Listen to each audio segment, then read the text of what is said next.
윤석열 당선인이 새 정부 밑그림을 그릴 대통령직 인수위원장에 안철수 국민의당 대표를 임명했습니다. 안 위원장은 오늘 오후 기자회견을 갖고 인수위 출범 방향과 시기 등을 발표할 예정입니다. 민주당은 대선 패배를 수습할 공동 비대위원장에 N번방 추적단으로 활동했던 박시연 씨를 발탁했습니다. 관련 소식 포함한 정치권 이슈들 조기현 민주당 법률위 부위원장, 윤기찬 국민의힘 법률위 부위원장과 함께 짚어보겠습니다. 어서 오십시오. 어서 오십시오, 두 분. 네, 안녕하세요. 네, 윤석열 대통령 당선인 새 정부의 국정 운영의 시작을 이끌 대통령직 인수위원장을 임명했습니다. 부위원장도 임명을 했는데요. 발표 내용 직접 들어보시죠. 인수위원회 위원장에는 안철수 국민의당 대표, 부위원장에는 국민의힘 권영세 의원입니다. 안철수 대표는 저와 국정운영 가치와 철학을 공유하고 선거 이후에도 제가 요청해서 먼저 자리를 가진 바 있습니다. 권영세 의원은 잘 아시다시피 풍부한 의정 경험과 경륜으로 지난 선거 과정에서 유능하고 안정적인 리더십을 보여줬습니다. 많은 분들의 예상대로 이 인수위원장에 안철수 국민의당 대표, 부위원장에는 권영세 의원, 기획위원장에는 원희룡 전 제주지사가 임명이 됐습니다. 이번 발탁의 배경과 그 의미부터 짚어주신다면요. 일단 안철수 위원장의 경우에는 이제 그 후보 단일화 과정에서 이미 얘기가 됐었던 부분이죠. 그러니까 안철수 위원장이 원하면 공동정부 구성부터 인수위 구성까지 같이 하기로 했기 때문에 그 안철수 대표가 고민 끝에 이제 본인이 위원장을 맡겠다고 한 것 같아요. 그래서 위원장에 그 선임이 되신 것 같고, 권영세 그 부위원장의 경우에는 사실 선대위 본부장을 원만히 잘하셨어요. 그러니까 그 선대위 운영 과정에서 불협화음을 상당히 조율을 잘 했고요. 안정적으로 운영해왔기 때문에 이번 그 투톱을 구성하면서 사실은 이제 윤석열 당선인의 의중을 많이 반영하는 역할을 하겠죠. 더불어서 안철수 위원장과의 혹시나 있을 갈등을 조율하기에는 가장 적합한 인물이다. 이래서 아마 선임된 것으로 보이고, 그 기획위원장, 원희룡 기획위원장의 경우에는 이제 공약 파트를 주로 담당했었기 때문에 정책에 대한 이해도가 상당히 높습니다. 이전에 그 정책본부장의 역할보다는 조금 더 실무형 공약 개발을 많이 해오셔서 토론에 나가서 직접적으로 토론에 임할 정도로 공약 완성도에 대한 이해도가 높기 때문에 아마 이제 국정 철학 내지 국정 기조를 설정하는 해당 위원회에서 역할이 좀 상당히 클 것으로 저는 그렇게 예상하고 있습니다. 네, 조 부위원장께서는 이번 인수위 윤곽 어떻게 평가하십니까? 인수위 때부터 일단 공동정부라는 어떤 상징성에 충실한 인사였고, 또 당선인으로서는 가장 신뢰할 수 있는 사람을 등용한 것이겠죠. 그리고 어느 정도 다 예상이 됐던 내용인데, 어쨌든 추가 인선을 좀 봐야 되겠지만, 그 윤석열 당선자의 이제 핵심 측근이라고 할 수 있는 분들입니다. 윤핵관과는 다르지만 어쨌든 그 선대위에서부터 주요 역할을 다 하셨던 분이고, 이후 차기 정부에서도 윤석열 당선인과 함께 정부를 이끌어갈 주요 역할을 하실 분들인데, 어쨌든 인수위 단계에서는 국민 통합을 최우선의 가치로 내셨다면 이제 이런 부분들을 상징하거나 실제 그런 역할을 해줄 분들의 좀 모습도 있어야 되는데, 이제 향후 인사에서 어느 정도 이제 그런 모습이 있을 것으로 보긴 합니다만, 어찌됐든 이 대선 결과 자체가 국민의힘에게도 어떤 긴장감을 주는 요소가 분명하고, 반대편의 목소리도 들어야 된다는 것도 분명하기 때문에 국민 통합을 선언적으로 그칠 것이 아니라 인수위 단계에서부터 다양한 목소리를 듣고 그것이 실질적인 국민 통합으로 이어질 수 있는 인수위가 되도록 한번 그런 부분을 기대해 보겠습니다. 네, 이번 인선안이 이례적으로 윤 당선인이 직접 발표를 했거든요. 특별한 이유가 있을까요?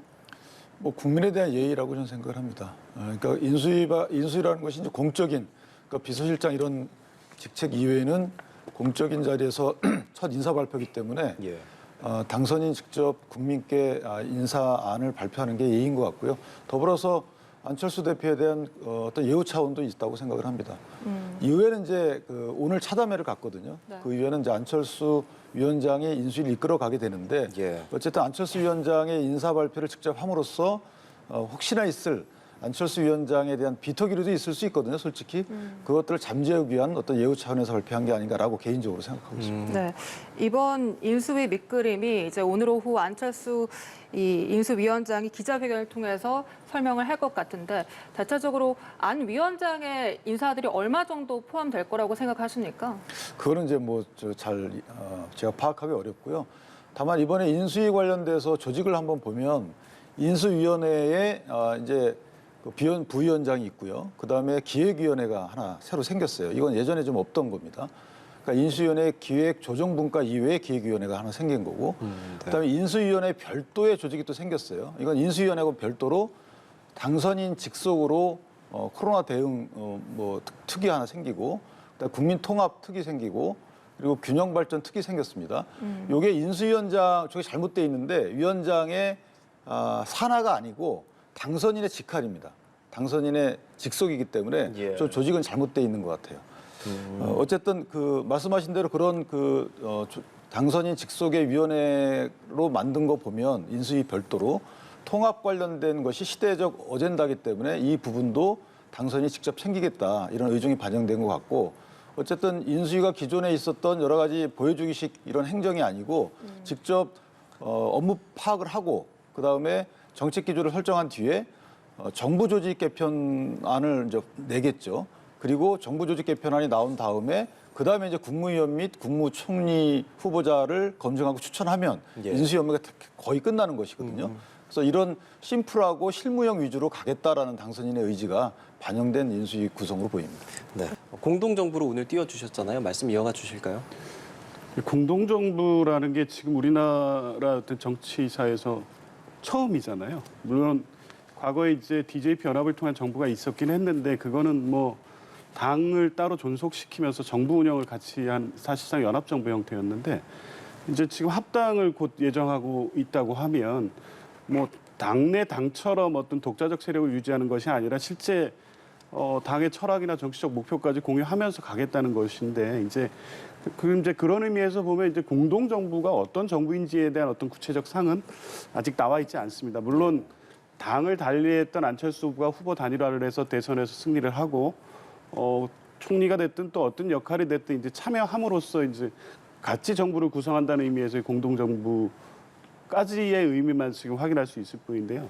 그래서 이제 인수위에서 과연 이 공동정부의 상에 대한 그림이 어떻게 그려질 거냐가 좀 관심 있게 보고 있는데요. 물론 코로나 TF 위원장을 직접 맡아서 뭐 안철수 대표가 또 한다거나 이런 부분은 어떤 각자의 책임과 영향도 그런 부분에 있어서의 역할을 나누는 측면이 있는데 죄송합니다. 실제 그 인수위원장이라는 건 실제는 상징성 있는 자리 아니겠습니까? 과거 정부에서 보면 뭐 박근혜 정부 때 김용준 헌법재판소장이라든가 이명박 정부 때 이경숙 전 총장 이렇게 상징적 인물을 앞히고 실질적으로는 이제 당의 뭐 당선자 주변의 핵심적인 인사들 중심으로 국정 운영을 설계하는데 어찌됐든 안철수 당대표 같은 경우에는 공동정부라는 것을 합의한 상태에서 인수위원장을 맡았기 때문에 이게 공동정부의 상을 인수해서 구체적으로 그리겠다는 것인지 아니면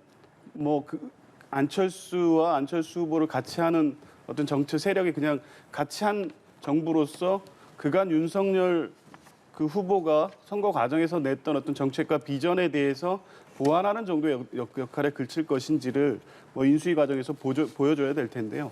한 가지 우려는 이제 이런 부분에 대한 구체적인 합의 내용과 논의 과정에 대해서 전혀 알려진 바가 없고 실제 철학과 가치를 공유한다고는 했지만 정치적 목표로서 정권 교체에 대한 것은 공유된 건 분명하지만 안철수 대표의 정치와 윤석열 당선자가 하려는 정치 또 정책과 비전이 어떤 부분에서 가치와 철학이 공유되고 있는지에 대한 것도 명확히 지금 확인되지는 않고 있거든요. 인수위 과정에서 이제 공동정부의 상을 그런 부분을 어떻게 담아낼지 하고 이런 부분이 갈등 없이 새 정부가 안정적으로 출발하는데 뭐 안정적인 어떤 인수위로 관리될지를 좀 지켜봐야 되겠지만 이런 부분에 대한 우려가 있는 것도 분명한 사실인 것 같습니다. 네. 그러니까 이 안철수 위원장이 과연 어느 정도의 그립감을 가져갈지도 궁금하거든요. 권영세 의원과 이 원희룡 전 지사를 이렇게 3톱, 2톱으로 세운 것은 견제하기 위한 방안도 있다. 이런 분석도 있고요. 그러니까 공동정부라는 것이 사실은 이제 정부 구성을 공동으로 한다라는 취지고 이제 별도의 당을 운영하는 이런 체제는 아니거든요. 한 이제 당도 통합하겠다는 의미라서 더군다나 안철수 위원장의 경우에는 이제 가치와 철학을 같이 한다라고 얘기하는데 그 가치와 철학 이렇게 우리가 추상적으로 표현하지만 실제 현 정부가 어떤 측면에서 실정했다는 부분은 거의 그 인식이 같아요. 따라서 그 실정한 부분을 바로잡는 측면에서는 서로 간에 뭐 이견이 있을 수 없는 거고 그런 측면에서 정책 기조를 어떻게 갖고 가겠다라는 것은 뭐 저는 이견이 없다고 봅니다. 다만 이제 인수위가 하는 활동 중에 또 중요한 부분이 아까 말씀드린 대로 국무총리 및 국무위원들의 추천 검증 권한이에요. 그러니까 사실 처음 정부가 출범하는 것이기 때문에 여기서 인수위원회에서 추천하는 이 부분이 있기 때문에 공동정부 구성이라는 원래 두 분 간의 약속 또 두 정치 세력 간의 약속이 사실은 이제 신뢰를 바탕으로 이제 지켜질 것으로 예상이 되고 이것이 강연 하나 먹기라는 것이 아니고 실제 본인들이 확정했던 정책 기조를 이제 집행하는 기구를 추천하는 것이기 때문에 그런 측면에서 보면 공동정부라는 애당초에 단일화 시에 나왔던 이런 부분들이 잘 지켜질 것으로 보이고요.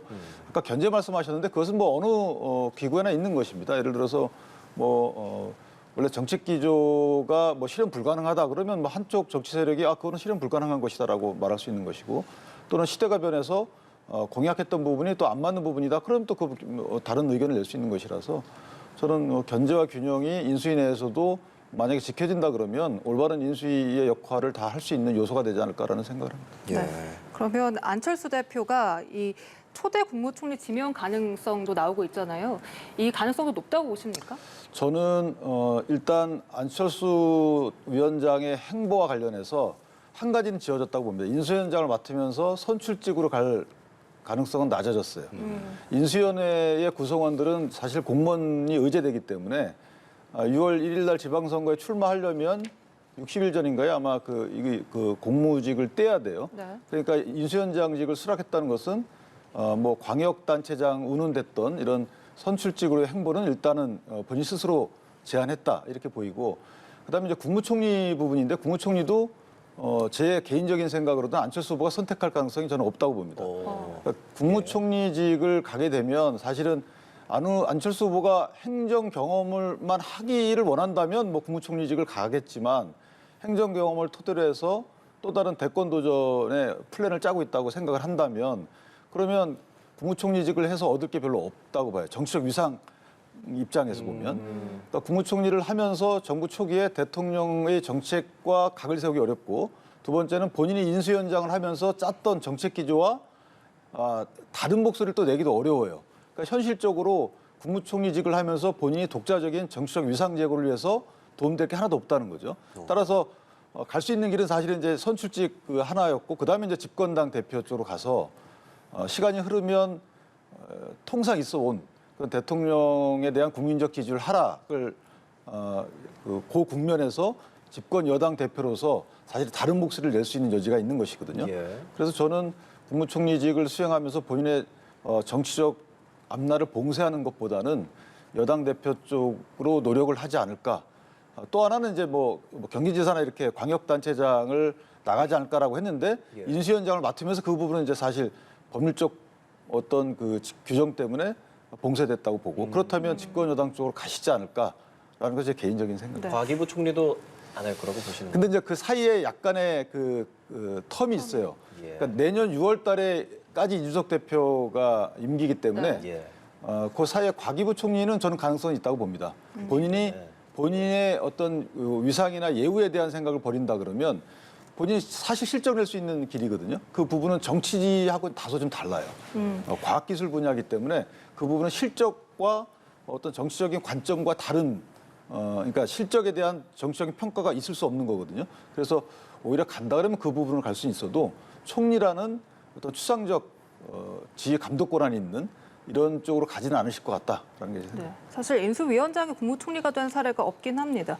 또 일각에서 김부겸 총리 유임 가능성도 제기를 했는데 오늘 오전 김은혜 대변인이 검토된 바 없다 이렇게 밝혔습니다. 혹시 민주당 쪽에서 들으신 게 있으십니까? 아니요, 뭐 저도 이제 보도를 통해서 봤고 전혀 이제 예상치 못한 건데 이런 얘기가 나오는 건 바람직하지 않다고 봅니다. 인수위가 가장 중요한 또 역할 중에 하나가 차기 정부의 국무총리라든가 내각에 대한 인사 검증 아니겠습니까? 그건 투명하게 인사 원칙에 따라서 이제 진행될 과정인데 이렇게 이 얘기가 뭐 그 국무총리 쪽에서 나왔을 리도 없고 보면 이제 인수위나 관계자 주변에서 나왔을 텐데 이런 방식으로 인사 원칙이나 방향도 세워지기 전에 여론을 떠보는 것 같이 이런 차기 총리와 관련돼서 지금 현 정부의 국무총리의 유임 얘기가 나오는 것은 바람직하지 않다고 보여지고요. 뭐 부인하는 인터뷰도 했습니다만 현실적 가능성은 없다고 보여지고요. 안철수 대표의 뭐 총리 관련해서는 글쎄요, 제가 볼 때는 뭐 저도 그냥 예상에 불과합니다만 다른 선택지가 그다지 뭐 녹록하지 않다고 봅니다. 지금 말씀하신 대로 결국에 안철수 대표는 차기 대권을 염두에 두는 정치 행보를 할 것으로 보긴 하는데 당장에 내년에 있을 전당대회를 앞두고 당내 기반을 구축하는 게 현실적으로 쉽지 않을 겁니다. 왜냐하면 현재 뭐 국민의당이 국민의힘과 통합을 한다고 했을 때 당내 역관계에 있어서 실제 당 대표 정도의 어떤 조직력과 지도력을 확보하기에는 1년 갖고는 부족하고 실제 안철수 후보가 지금까지 해온 정치를 볼 때에도 그 정도 시기 안에 당을 장악할 만한 어떤 정치력을 보여줄 수 있을지에 대한 회의도 있고요. 이제 그런 측면에서 보면 오히려 국무총리직을 선택할 가능성이 높지 않을까. 이 부분은 당선인 측에서도 적극적인 요구가 있을 것으로 봅니다. 왜냐하면 당장에 이제 인사청문회나 총리 인준 국회 절차가 있는데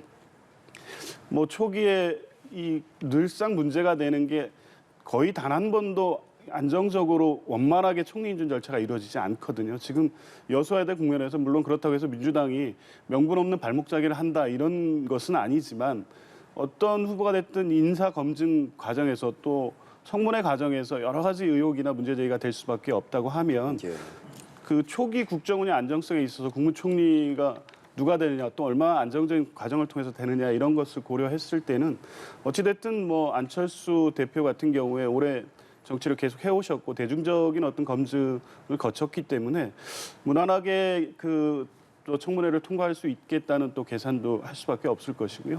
그런 측면에서 보면 안철수 후보는 자기 개인의 어떤 정치적 전망 또 현재 국민의힘과 윤석열 후보가 처한 상황 여소야대의 어떤 정치 상황 여러 가지를 고려했을 때 뭐 총리 쪽으로 기울지 않을까 이렇게 예상이 됩니다. 총리 가능성에 대해서 두 분은 좀 다른 그런데 이제 저는 그 인사청문회 과정에서 안철수 위원장이 이제 그 송국 검증을 받을 가능성이 커요. 그러니까 지난 단일화 과정에서 사실 양측으로부터 단일화 내지 연정 제의를 받았던 대상이기 때문에 한쪽은 또 약간의 뭐 서운함이 묻어 있거든요.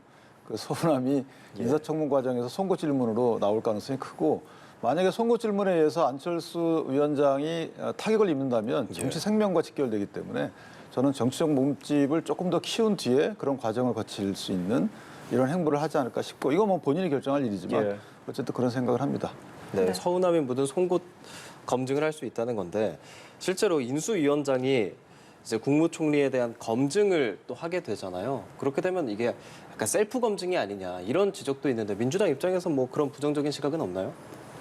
이제 과거 사례가 한 번 있었죠. 아마 김용준 전 헌법재판소장이 인수위원장을 마치고 국무총리로 아마 지명됐었을 겁니다. 그때 이제 실제 인사 검증 과정에서 뭐 아들 병역 문제라든가 이런 부분 결국 낙마하게 됐거든요.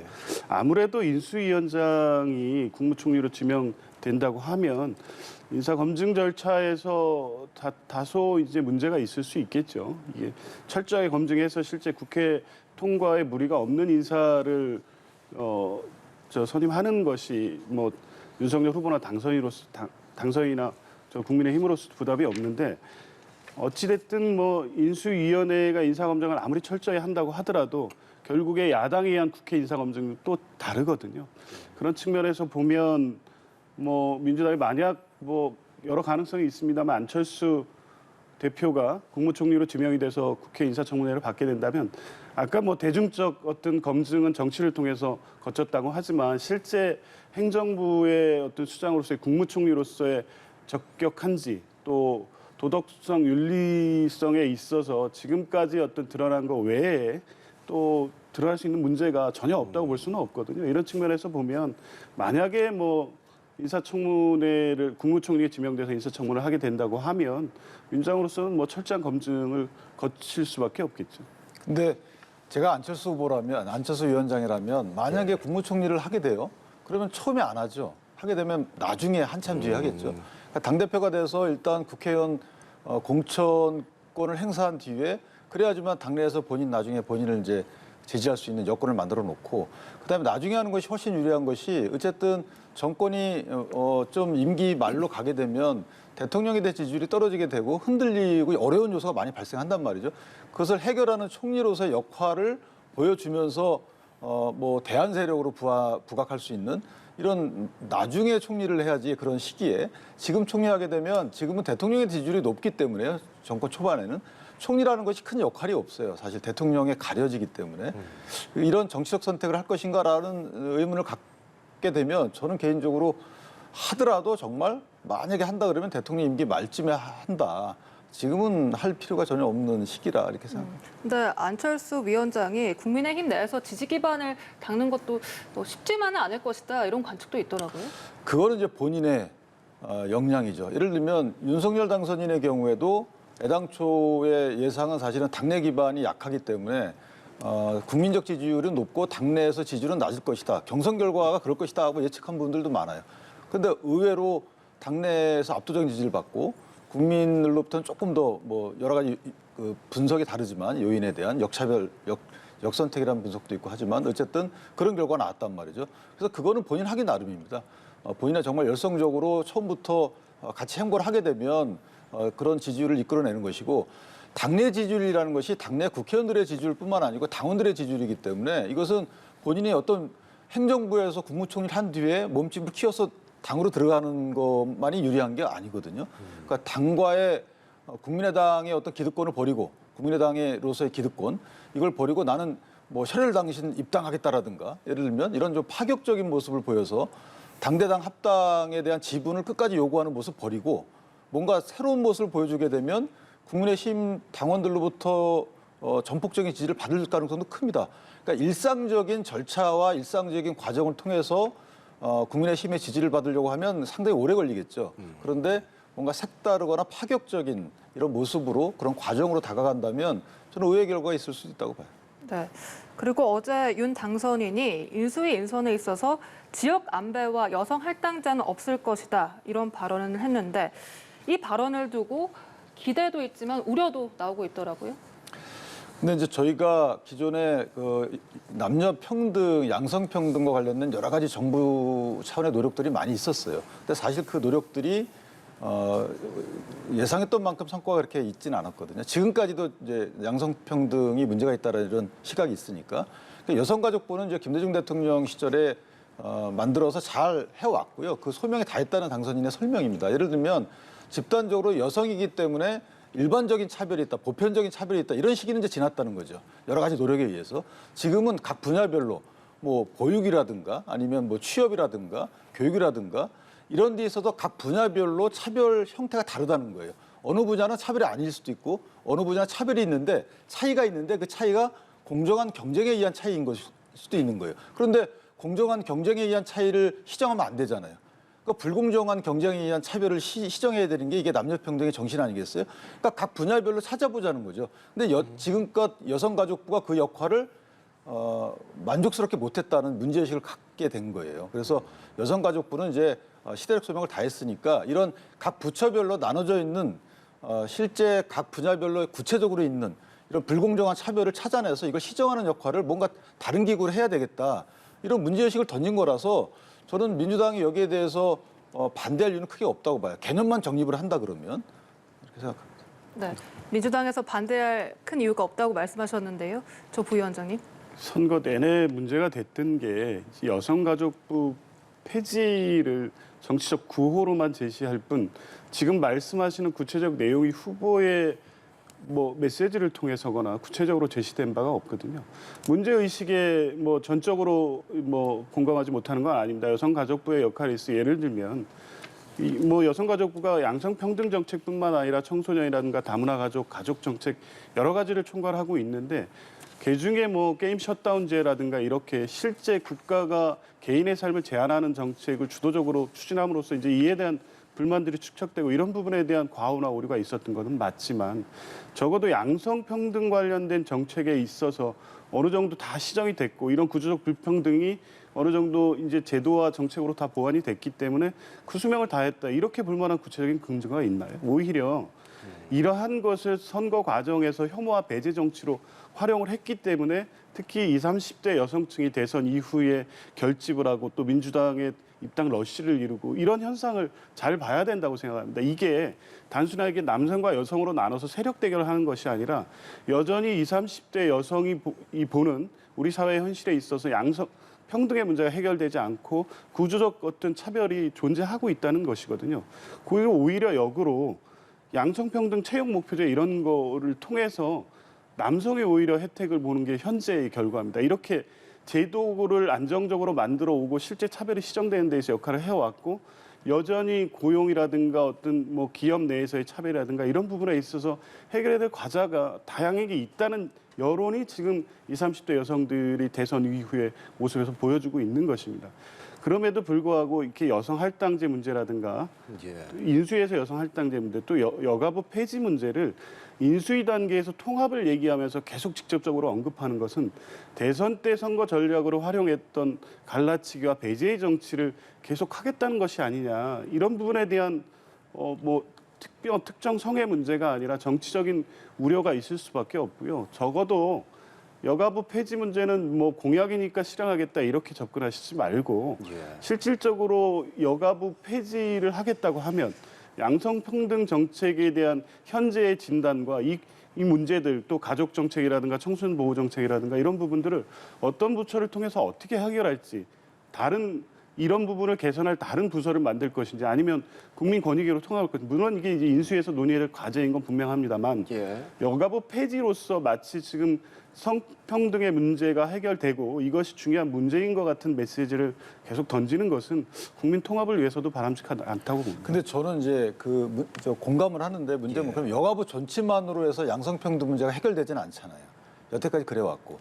그러니까 여가부가 존치하느냐 폐지하느냐 이게 중요한 게 아니고 우리가 양성평등 문제 바꿔 말하면 양성불평등 문제가 구현되는 것은 각 부처별로 다 있어요. 뭐 예를 들면 보건복지부 산하의 그런 맡은 업무 중에 양성불평등이 그 불공정에서 발생하는 경우도 많고 교육부에서도 많고 그러니까 각 부처별로 사회 모든 분야에 일어나는 것이거든요. 근데 그것이 아까 말씀드린 대로 불공정에 의한 차이를 시정하는 것인데 이건 여가부가 다 여태까지 컨트롤을 못 해왔던 그런 잘못이 있는 거죠. 그렇기 때문에 각 부처별로 일단 해야 되는 게 맞아요. 그런데 그것을 누가 감독하느냐. 저는 이 문제가 있다고 봐요. 이 업무를 다 갖고 와서 어떤 특정 부처가 하기는 사실은 이건 되게 어렵습니다.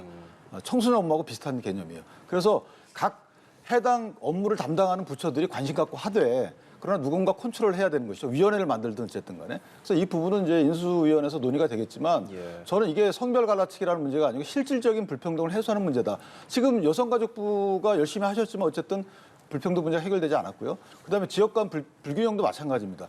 몇 사람을 갖다 등용한다고 해서 그 사람이 과연 그 지역에 대한 대표성이 있는지도 문제가 있는 것이고 그다음에 그런 식의 인재 몇 명 등용해가지고 그런 효과가 다 밑에까지 실제 불평등 효과를 받는 이런 젊은 청년들까지 이게 시정 조치가 가느냐. 사실 그것도 아니었던 건 맞잖아요. 그러니까 전시적인 행정보다는 실질적으로 해결책을 찾아보자라는 것이 윤 당선인의 이제 고민이었던 것 같아요. 그래서 이런 화두를 던졌으니 정치권이 여기에서는 저는 이론이 없다고 봅니다.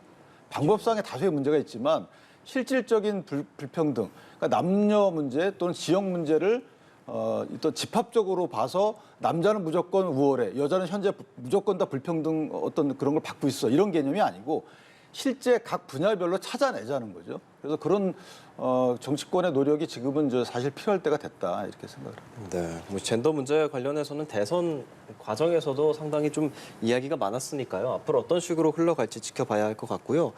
아까 조 부위원장님 말씀해 주신 것에서 그런 변화가 실제로 지금 민주당에서 좀 일어나는 것 같습니다.